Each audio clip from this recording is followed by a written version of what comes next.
Hello guys and welcome to career talks. അപ്പോൾ ഇന്നത്തെ career ടോക്കിൽ നമ്മോടൊപ്പം ഉള്ളത് പ്രിയങ്കയാണ്. Priyanka, welcome to career talks with Avodha. Good evening sir. Okay, അപ്പോൾ പ്രിയങ്കയുടെ വീട് എവിടെയാണ്? വീട്ടിൽ ആരൊക്കെ ഉണ്ട്? എന്റെ വീട് പാലക്കാടാണ്.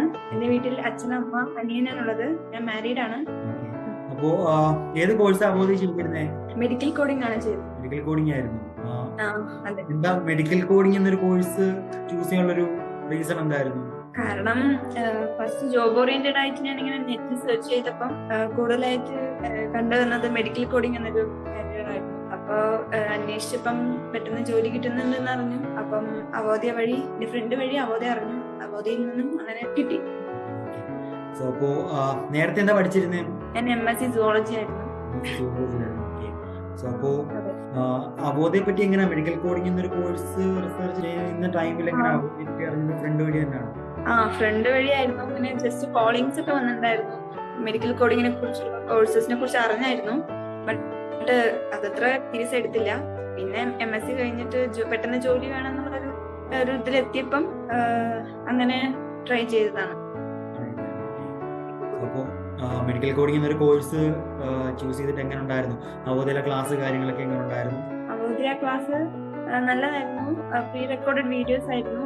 അപ്പം നമ്മുടെ പണിയെല്ലാം കഴിഞ്ഞിട്ടുള്ള ബാക്കി സമയത്ത് നമുക്ക് കാണാൻ പറ്റുമായിരുന്നു. എന്തെങ്കിലും ഡൗട്ട് ഉണ്ടെങ്കിൽ നമുക്ക് ഡൗട്ട് സെക്ഷനിൽ പോയി ക്ലിയർ ചെയ്യാം.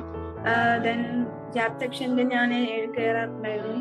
അങ്ങനെ ഹെൽപ്ഫുൾ ആയിരുന്നു, ഭയങ്കരമായിട്ട് ഹെൽപ്ഫുൾ ആയിരുന്നു അവോധ. എന്തായാലും 2018 വർക്ക്ഫുൾ ആയിരുന്നു അത്, ആ കോഴ്സ് എന്ന് പറയാം. നോർമലി പ്രിയങ്ക എപ്പോഴും ഒരു ക്ലാസ് കംപ്ലീറ്റ് ചെയ്ത് എത്ര പീരീഡ് ഉണ്ടാവും? 3 months എടുത്തായിരുന്നോ? അതിനുള്ളിൽ കംപ്ലീറ്റ് ചെയ്തു? 4 month കോഴ്സ് ആണെന്നാ പറഞ്ഞത്. ഞാൻ കുറച്ച് ലാഗായി. തുടങ്ങിയപ്പം ഒരു 2.5 മാസത്തിനുള്ളിൽ ഞാൻ തീർത്തായിരുന്നു. ടൈം എടുത്തോളല്ലേ? അതെ, ഞാൻ കണ്ടിന്യൂസ് ആയിട്ട് ഇതിനു വേണ്ടി ഇരുന്നു. അതുകൊണ്ട് പെട്ടെന്ന് ഞാൻ തീർത്തു. അഡ്മിഷൻ എടുക്കുന്ന ടൈമിൽ എന്തായാലും 2800 എന്നൊരു ഫീസ് സ്ട്രക്ചർ കേട്ടാണ്. സോ അപ്പൊ എന്തെങ്കിലും ഡൗട്ട് തോന്നിയിരുന്നോ? ഞാൻ 2800 രൂപയ്ക്ക് മെഡിക്കൽ കോഡിംഗ് പോലെ ഒരു കോഴ്സ്, അതിൽ നല്ല ഫീസുള്ള കോഴ്സാണ്. സോ അപ്പോ ഇത് 2800 രൂപയ്ക്ക് എടുത്താൽ എനിക്ക് ജോലി കിട്ടും, അല്ലെങ്കിൽ ഇത് വെർത്താവും എന്ന് തോന്നിയിരുന്നോ? ഡൗട്ട്ഫുൾ ആയിരുന്നു.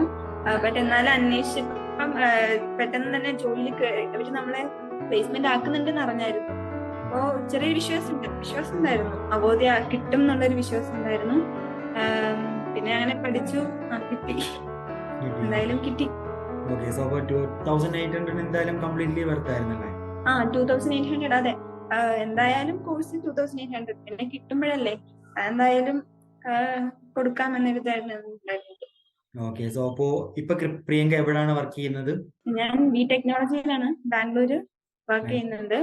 ഇപ്പൊ ട്രെയിനി ആയിട്ടാണ് ജോയിൻ ചെയ്തിരിക്കുന്നത്. അത് കഴിഞ്ഞിട്ട് ഓക്കെ, സോ അപ്പോ ട്രെയിനിങ് ഇങ്ങനെ വർക്ക് ഓഫീസ് തന്നെയല്ലേ? ബാംഗ്ലൂർ തന്നെയല്ലേ? വർക്ക് ഫ്രം ഓഫീസ് ആണ്, ഹോം അല്ല. അവരത് പറഞ്ഞിട്ടുണ്ടായിരുന്നു. ഡയറക്റ്റ് ആയിട്ട് ഇന്റർവ്യൂ വെച്ചു, ഇന്റർവ്യൂവിന് വന്നു. അങ്ങനെയാണ് കിട്ടിയത്. ടെക്നോളജി ആണ്. ഓക്കെ, സോ അപ്പോ ജാപ്പില് അറ്റൻഡ് ചെയ്തതിന്റെ ഒരു എക്സ്പീരിയൻസ് എന്തായാലും ഇന്റർവ്യൂ സെക്ഷനിൽ കിട്ടി കാണില്ലേ?